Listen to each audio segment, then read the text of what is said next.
Available on Blu-ray from Arrow Video is 1976's Don Siegel directed John Wayne and Lauren Bacall and Ron Howard starring The Shootist. This is the film that wound up being John Wayne's last film, and it is a great way for him to go out. If he had to have a last film, he probably couldn't have picked a much better movie than this to be the last one. This is a film I remember seeing on TV as a kid. My father was a big John Wayne fan, and I was never really into John Wayne until more recently. Old Westerns, standard American Westerns as a kid just didn't appeal to me. For whatever reason, when I was a kid, back in my day, when I was a kid, you had very few options on TV. For most of my youth, you didn't have a VCR. You had local channels, maybe you had cable, and you had no control of whatever you were going to watch, and the choices were fairly limited. So on a Saturday afternoon, if you were like me and you could not give two squats about sports and you didn't want to go outside because you didn't care about sports, you were flipping TV channels, and amongst all the sports, one channel would usually have movies on.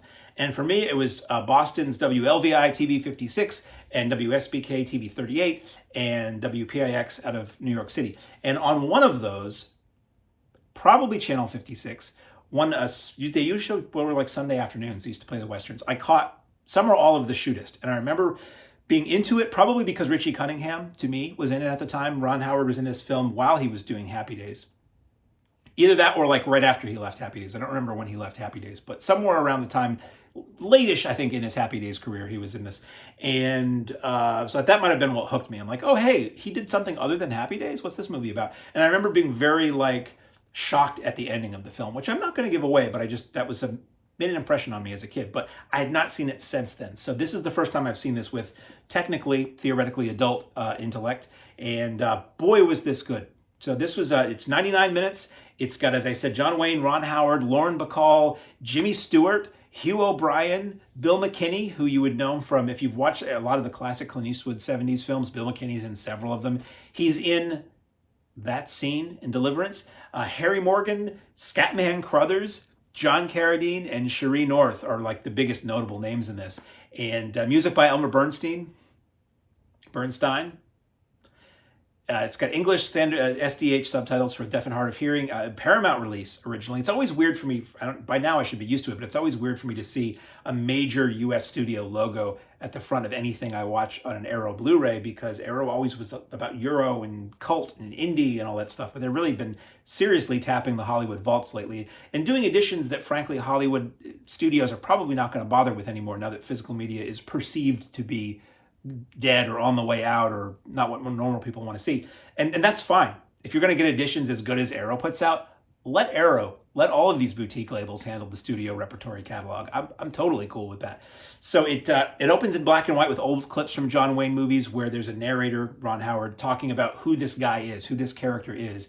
And he's like this legendary gunslinger bounty hunter who killed a lot of men in his line of work and is feared by a lot of people and maybe not even respected by a lot of people because of the number of people he put under the ground in the line of duty. So he's an old guy. He finds out he stops in his old town. I don't know if he just brought somebody in. It's been a little while since I watched this. I don't recall if he brought somebody in, but he comes into a small town and he stops by his old friend Jimmy Stewart to get a checkup because he's not feeling great. He's not sitting right in the saddle, and he has a cancer. He is told he has a cancer and not much time left. So what this movie becomes is John Wayne, his character, trying to live out the remainder of his days, if not making up for perceived ill deeds in the past, trying to live by his own code and be a good person. Unfortunately, pretty much anywhere he goes, including this town, he is going to be met by people whose relatives he probably killed in the line of duty. I say probably because that's what happens in this movie. One or more people show up. Either people want to be, they've talked about it in many Western films, you want to be the one who kills the gunslinger because that makes you better. If you took out a legendary gunslinger, well, now you're the legend. You're better than that legend. So he's got people wanting to draw on him, and he's got people wanting to settle scores because he killed their brother or something like that. So he's trying to be like, that's not me. I'm sorry. It was my job, and I'm trying to, frankly, make a little time with this widow I'm staying with in her B&B, which is Lauren Bacall, portraying Ron Howard's mother. Ron Howard's a young kid who idolizes the John Wayne character, wants to be a badass pistolier like him, and Wayne is like, be careful what you wish for, kid. Did I mention that this movie is really, really good? Apparently it was not a success in its day, which is surprising to me. And I don't know if Wayne knew this was going to be his last film, but you think John Wayne, I think John Wayne, and no disrespect to him or his fans, I don't think great actor. I think he is a persona and he does what he does. And that's a lot of actors. When you hire certain actors, they don't disappear into the role. You're hiring that image to be in a film. It's like Clint Eastwood. I love Clint Eastwood. I can think of very few films where I felt like he was playing a character other than Clint Eastwood. In this movie, John Wayne's an actor. And John Wayne shows more range, and granted, I haven't seen a ton of John Wayne films. He shows more range than I usually associate with John Wayne. He's really good in this. Everybody's really good in this. There is this undercurrent of sadness and sorrow throughout the film, which was kind of like the theme of the 70s anyway. But there's this undercurrent of sadness in the film because he knows he's headed for the final roundup. He's going where that last train wound up. So it's him coming to terms with his morality, and others are trying to like make money off his legend or try to steal a little of his shine or take him down when he's ailing.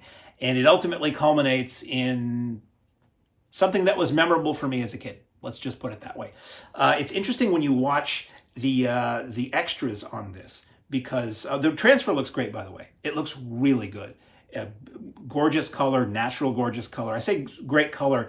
Great color to me doesn't mean that it's like cranked up all the way to the point of distortion. It looks skin tones. It's always about skin tones. They look natural. And if something is supposed to be brightly colored, it's brightly colored. Razor sharp, solid transfer looks great. There's a commentary by Howard S. Berger, the visual essay called The Last Day with filmmaker and critic David Cairns. That's 28 minutes. A man-making moment. Interview with Western author C. Courtney Joyner, who I've seen on a ton of Blu-rays as a commentator and an expert, and I didn't know he wrote Western novels, so I was really surprised. Interview with Western author C. Courtney Joyner about The Shootist, and Glendon Swarthout, who was the man who wrote the original novel this film was based on. That's 40 minutes. It's fascinating. Laments of the West, appreciation of composer Elmer Bernstein and his Shootist score by film historian and broadcaster Neil Brand. That's 26 minutes. I'm going to say it's great because these always are. How about let's strike a deal. I'll tell you if it's not great. We'll save a little time. Contemplating John Wayne, visual essay by filmmaker and critic Scout Tafoya. That's 22 minutes. The Shootist, The Legend Lives On. This is an archival documentary from the DVD release. That's 18 minutes. And then you get a 48 image gallery. So speaking as a guy, I think I'm a guy. Speaking as a guy that was never into John Wayne all that much, but I'm open to John Wayne now. Boy, was this great. You know, I know there are more iconic films than this for John Wayne fans and for his legacy, which I now need to watch because honestly, for me now, going back to watch his other stuff, they're going to have to sort of live up to the standards that The Shootist was for me. So available on Blu-ray now from Arrow Home Video, John Wayne in The Shootist.